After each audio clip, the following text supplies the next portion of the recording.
Hello, ladies and gentlemen, and welcome again to Syriana Analysis. I'm your host, Kevork Almasyan. Every time I post a video about Julian Assange, YouTube suppresses the video.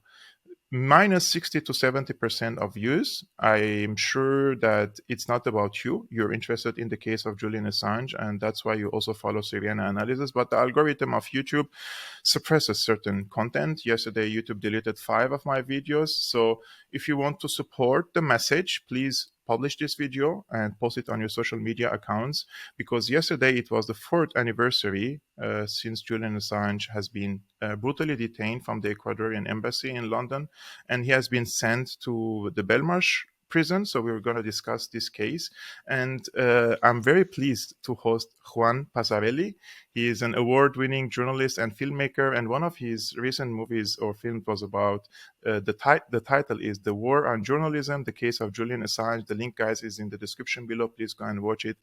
Juan, thank you very much for accepting my invitation. It's a pleasure to have you on my channel. Thank you. I'm glad to be here. It's actually quite important, very important for me to raise the issue of Julian Assange regularly, and we don't have to wait for the 5th anniversary or the 6th anniversary to speak about it again. We have to speak about it, in my opinion, on a daily basis. I come to surprise that when I speak with some friends and colleagues, even here in Berlin, still there are people who do not know the story of Julian Assange, and that's why let's discuss about this case. Maybe we open some eyes. If we open 1 or 2 eyes here or there, that would be an achievement, in my opinion. So the 11th of April, yesterday, marked the 4th anniversary since Julian Assange was detained by the British police and sent to the Belmarsh prison.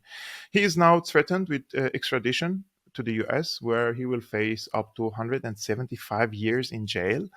Can you please detail the charges of the US against him, and under what legal grounds he has been detained for over 4 years in the Belmarsh? Well, he's actually, according to the European Court of Human Rights, by which the UK still adheres to, it still governs the UK, a prisoner on remand, that is, that they don't have charges in the UK, can only be detained in prison for 2 years. He's been in prison now for 4. So, but if there's something about the Julian Assange case that is almost a given, is that there is an Assange exception to every norm.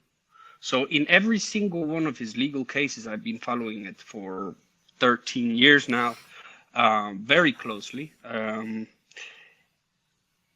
There is irregularities, massive irregularities on every single case, and corruption by every single one of the states that has contributed towards persecution. So there's corruption in the UK case, there's corruption in the Swedish case, there was huge corruption in the Ecuadorian government, and how they expelled one of their own citizens from their embassy. And of course, the United States coordinating it and asking for favors in the background. Julian is charged for revealing the truth. He is being charged under the Espionage Act. That is, they want to make a journalist, somebody that acted with the New York Times, the Washington Post, New York Times, the Guardian, Der Spiegel, actually Washington Post as well in other publications, not the ones he's charged in. He did exactly the same as these journalists, but the United States government is trying to separate him and declare him a spy, not a journalist. This is the first time the US has brought such charges on a journalist. I mean, the whistleblowers, they have faced this type of persecution since the Daniel Ellsberg case, when he revealed the Pentagon Papers in the Nixon era. Now, journalists the U.S. had thought about pressing charges on the New York Times at that point in time, and many others, but they had never done it because it goes against their constitution, in the First Amendment of the Constitution, which says the government will not make any laws that prevent speech. This espionage law and how they're using it goes exactly against this First Amendment. In Europe, it's also of an unprecedented nature, because the fact that he is in prison in the UK for political charges makes him a political prisoner, of course, and also it puts everyone that handles secret documents for national security journalism or any other sort of journalism that requires you to have government secret documents and publish them because of wrongdoing. It puts you at risk of if they do it to Julian, then there's a precedent so that they can do it to anybody else. Yes. So in the United Kingdom, just so you know, as we stand now, any journalist that has U.S. secret documents could be extradited after the president was set in the first court of the Julian case. So one of the cases that whenever I post about Julian Assange, I receive some, of course, criticism from people who dislike Julian Assange. And nowadays, unfortunately, most of them are coming from what they call themselves the Navo. And there are two arguments they are raising, one of which is he was a hacker, and the second is he sexually abused women in Sweden. What are the, let's say, the facts about the hacking charges against him and the sexual abuse in Sweden? Sure. So Julian, when he was a teenager, when he was 16, he was a hacker. So there's a certain truth to that. But during his WikiLeaks years, he's been a publisher. He's not been a hacker. He's not hacked into any systems. There is one computer abuse act charge in the indictment, and it refers to a password hash that was given by Chelsea, allegedly by Chelsea Manning, to Julian Assange.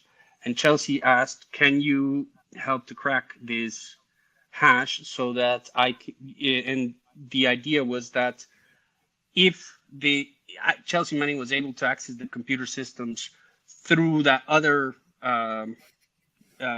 way with the computer with the other password, she would be able to protect herself and hide her identity more. Mm-hmm. Now, this charge is so bloody weak that they started with that charge, and a week later they added the espionage charges. It was, Julian Assange has not committed any hacking since at least since the period that he's been in WikiLeaks, and certainly not during these publications. In terms of the Swedish case, it is a huge injustice, especially for the two women who are involved in this case, because for 7 years they didn't accuse Julian of rape. Let's be very clear. Julian was never charged, and he was never accused by these women of rape. The women approached the police station to ask if they could try to force Julian into doing a STD test.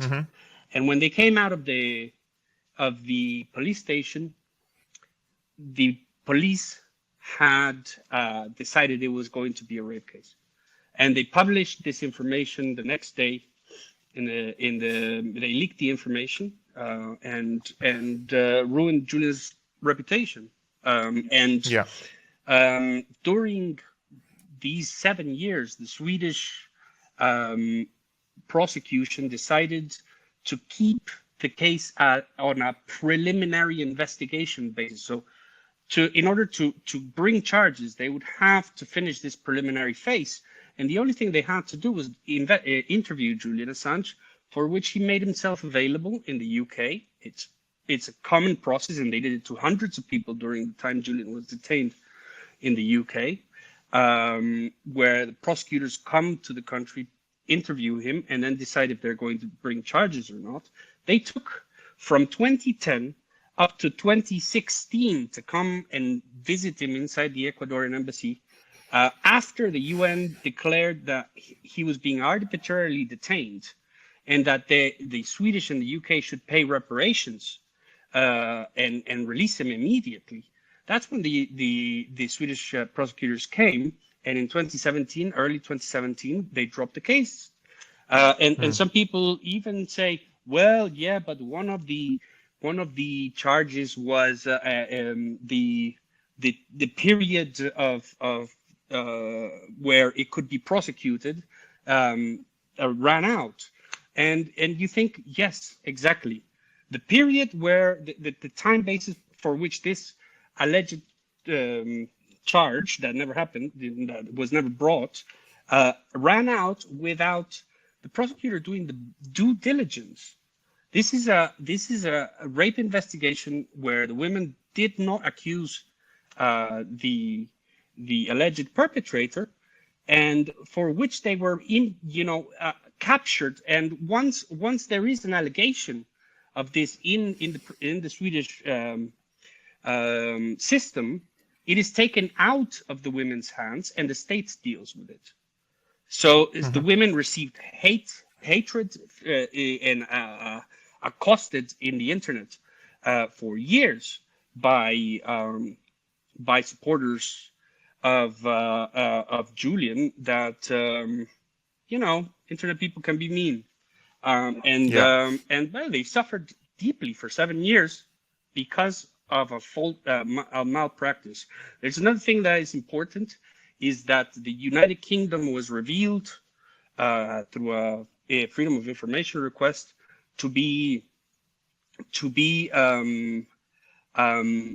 for enticing the Swedish prosecutors not to come, to the point that there's this very famous email now where the prosecutor in the UK says, Marianne, prosecutor in Sweden, don't get cold feet. It said UK story or something like that. There's a story above and a link to a story. He says, don't get cold feet, referring, please don't come and interview Julian in 2012. In 2011, he made himself available. In 2012, after his asylum, the Ecuadorian government made Julian Assange available and its embassy so that they could come and interview him. And they didn't for 7 years. Sorry, I could. Yeah. It's crazy when you listen to all the cities and what he went through in the past decade, and also the injustice. And I'm someone who comes from Syria, and I've been told all the times that the justice system in Europe is way better than what it exists in Syria. I know there is lots of corruption in Syria, especially in the judiciary system, but there is also corruption here, and it's on a higher level. And I can one day I will also speak about my experience with the judiciary system here in Germany. There are so many, I would say, inconsistencies and they can follow journalists and they can call them anything. Like, I'm myself a journalist, but the court can simply say, you're not a journalist. We don't consider you a journalist. You're a propagandist, or you are this or that. So they deprive you from the status that you're a journalist. Therefore, they can prosecute you with different laws, because simply the judge doesn't consider you a journalist. And now what's happening with, of course, Julian Assange is a completely different case. But there are so many means for them to come after journalists nowadays by simply just depriving them from their professional status, for example. It's scary that you were talking about a judge saying you're not a journalist, but what's happening now in Europe is that they are trying to give the power to the executive, so that the executive can decide who who is a propagandist and who is a journalist? I mean, since when does freedom of speech have barriers if you decide to support the government or not? This is absolutely insane. And Actually, the executive has lots of power over the judicial system, for example, here in Berlin. And most of the information they get about me or any other journalist is from these people in the executives.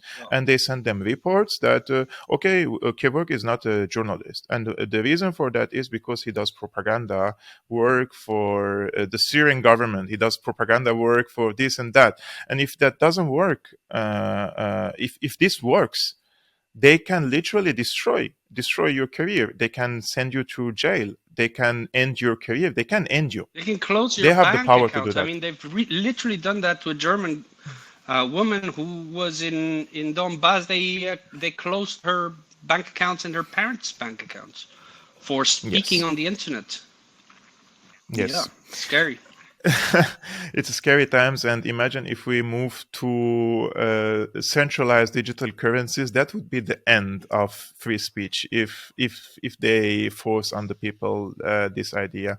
But now that Julian Assange is in prison, in your opinion, of all the prisons in the UK, why have they sent him to the Belmarsh, which is known for hosting dangerous criminals and even terrorists? And how is he holding up in the prison? Well, it's interesting that they chose Belmarsh Prison, which is also known as British Guantanamo. It houses the most dangerous criminals, and for some reason they thought it was appropriate for an intellectual who's never heard anybody. He's the as far as I understand, the most veteran person in his wing. That's because Belmarsh is a prison where people go to whilst they are being tried or their case is being solved. And apparently that makes him one of the oldest inhabitants of the prison already. And Julian's case doesn't seem to be going anywhere in the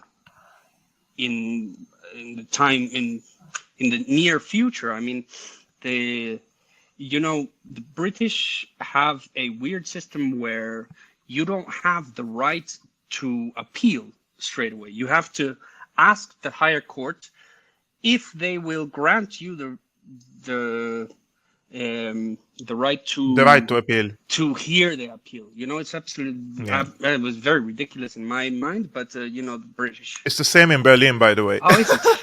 Okay. Out of experience, I'm telling you. Okay, so the High Court right now in the appeal that Julian made has taken 6 months, more than 6 months to decide if they're going to give Julian the right to appeal or not. And in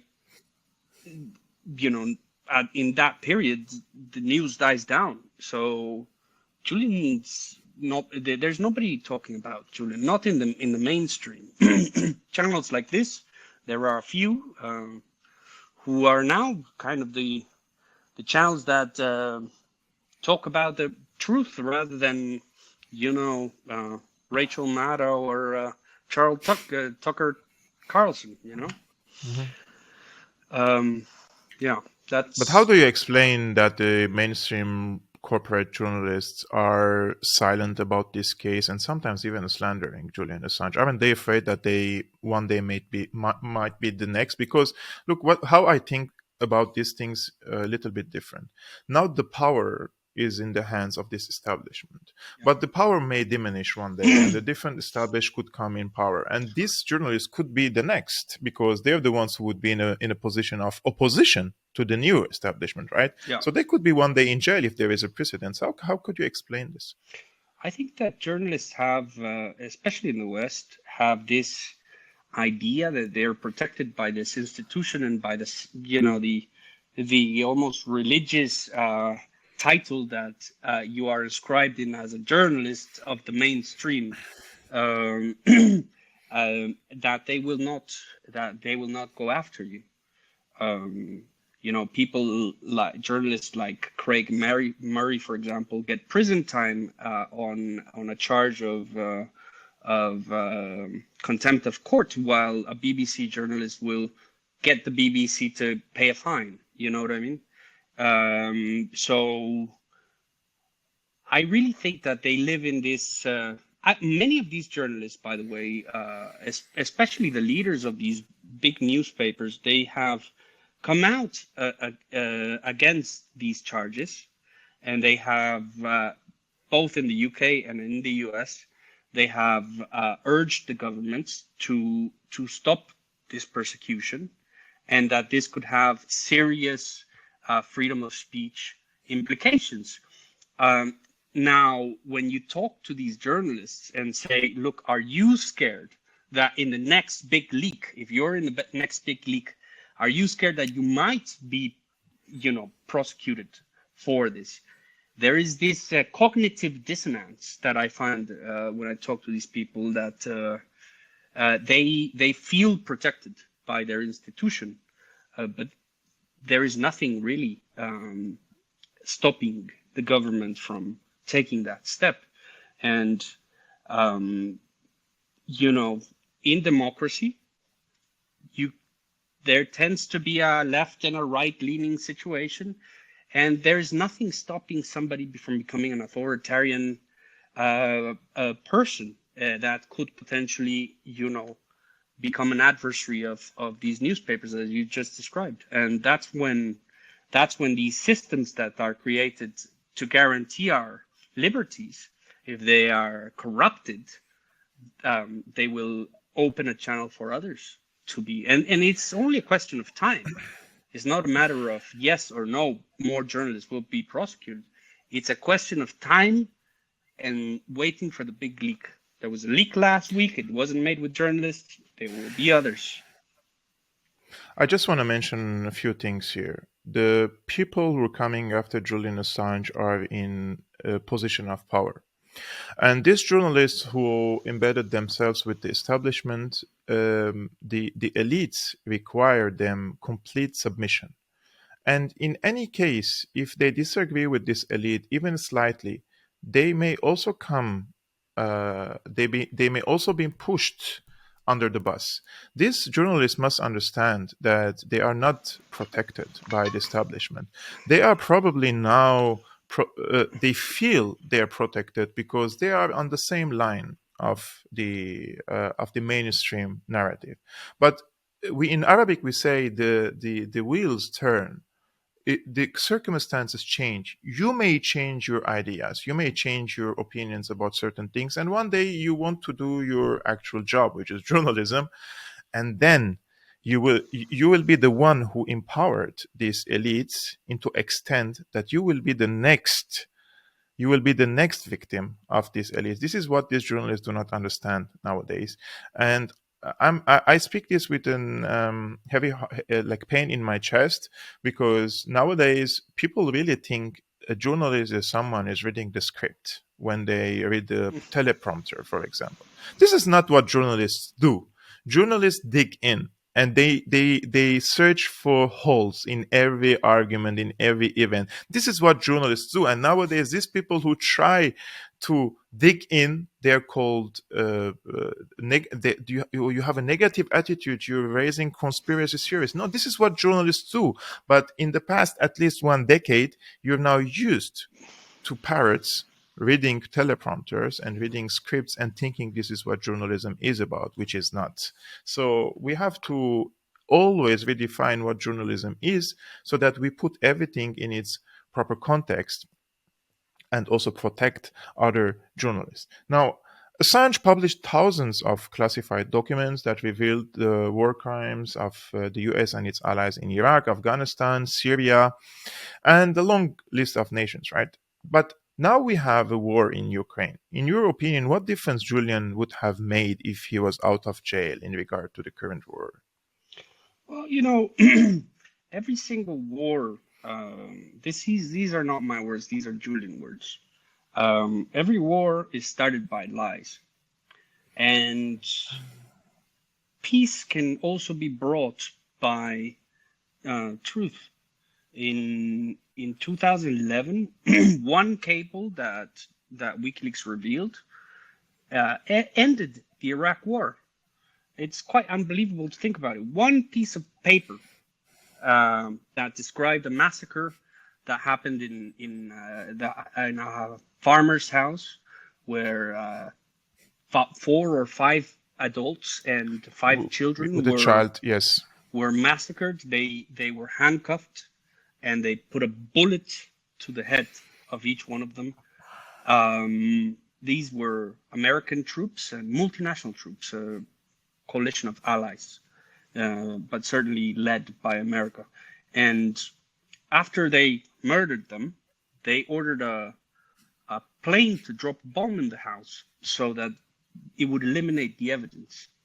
The evidence wasn't eliminated completely, and the Special Rapporteur on Extrajudicial Killings wrote a cable to the ambassador of the UN in Geneva, the U.S. ambassador of the UN in Geneva, and that's the paper that leaked. At the time that it leaked, it was nearing when the Iraqi government had to renew the immunity that U.S. troops had in order to be able to fight the war in Iraq. The government was so outraged by this cable that they decided not to renew the immunity, and that forced Obama to withdraw 50,000 troops. That was the end of the big military occupation in Iraq. Wow. And if that happened in Iraq, WikiLeaks also helped put a stop to the Afghan. I don't know if, there was some documents that removed a whole bunch of troops from Afghanistan. I'm pretty sure that if WikiLeaks was around during the Vietnam War and could have had documents about the Tonkin incident, it would have revealed that it was a huge lie. The same way, it could have revealed how this war in Ukraine is a NATO-led, US-led war to continue their eternal war apparatus, which has also been a subject that WikiLeaks has touched many times. The eternal war of the United States and its defense apparatus, private defense apparatus. Mm-hmm. And as you mentioned, because there is a precedent of now politically persecuting a journalist, we know that there is one German journalist, her bank account is being blocked, and she's wanted now in Germany. If she comes back, she has to stand in front of a court or go directly to jail. And I know there is another peace activist that he owns a bar here, the Peace Bar, I think it's called, No Bar. He was also charged in the past weeks. So it's becoming very scary. So I feel like when I speak about the Ukraine case, I'm jumping over ticking bombs. That what language I should use, what terminologies I should use. So it's completely, in my opinion, suppression of freedom of expression, and we're slipping into, like, gradually but surely into fascism. And I'm very, to be honest, I'm very concerned about how things will be unfold here in Germany. If I want to end up this, I'm confident that fascism is already there. I mean, if it wasn't, we wouldn't have a political prisoner in the West. The most prominent journalist of our lifetime is in prison because of crimes he published of the imperial power. This is, this is fascism. This is the way they silence people. In the 70s, in the 60s, they shot the prophets, the truth tellers, the fighters, the dissidents. They shot them dead in the middle of the streets or in a speech. Now we see them tortured inside prison. What else can we do beyond raising awareness about Julian on social media platforms to help his release from prison, like protests, crowdfundings? What can we do beside talking about the Look, case? I always find that this question is a very personal question, because everybody's different, everybody's abilities and capabilities are different. I think that we should always think about why WikiLeaks was created. WikiLeaks was created to help humanity educate themselves about what's going on. And in that sense, it's our duty to educate ourselves about what is going on around us, so that we can take the best approach to make matters, make our situation better. So I always say, dig in, study as much as you can, and from that you will find new ways where you can collaborate. If you're a designer, you'll design something. If you're in a corrupt organization, you will go to wikileaks.org and submit something. If you have computer abilities, you'll do that. If you like going to protests and doing that stuff, maybe you'll print a poster and you go in front of the U.S. Embassy every Tuesday. In Brandenburger Tor, where the U.S. Embassy is, and go protest with the people that go every Tuesday. It's donations. WikiLeaks survives on donations. It has all throughout its life, which is a wonderful thing that gave them complete independence. The average donation was €30, and that's how they survive up to now. Julian's defense is financed by the public. So obviously, as much, a small donation from people is always a good thing. But in general, what people should do, people should educate themselves and act accordingly from what they've learned. Yeah. Actually, I will, guys, put the link. Which is what most journalists end up not doing right now. They end up spewing shit without actually researching it. Sorry. Yes, that's very true. Especially, shot. I have learned this big time during the Syrian war. There are so many experts on Syria nowadays. Believe me, they don't they don't know what are they talking about. They don't even know the social structure in Syria. They don't know the political system, but they have prestigious jobs. So there is this power in the media that they can portray some people as experts and others as conspiracy theorists. So we have to fight against that by education, as you mentioned. We have to research, we have to dig in, and we have to learn our role. What can we do during these times? Guys, I will put a link for donations to the legal team of Julian Assange in the description below. I will put also the links of Juan, his Twitter and his film also in the description below. Go and please hit him a follow and also support his work. Juan, thank you very much for being my guest. It was a really pleasure to have you, and hopefully we can meet also soon on a cup of coffee. Sounds great. Thank you so much, guys. It's a great pleasure, and thank you guys for watching this show on Syriana analysis. As I mentioned, please spread the word. Also share this video with your friends. And if you want to support my independent work, all the means are in the description below. And see you next time.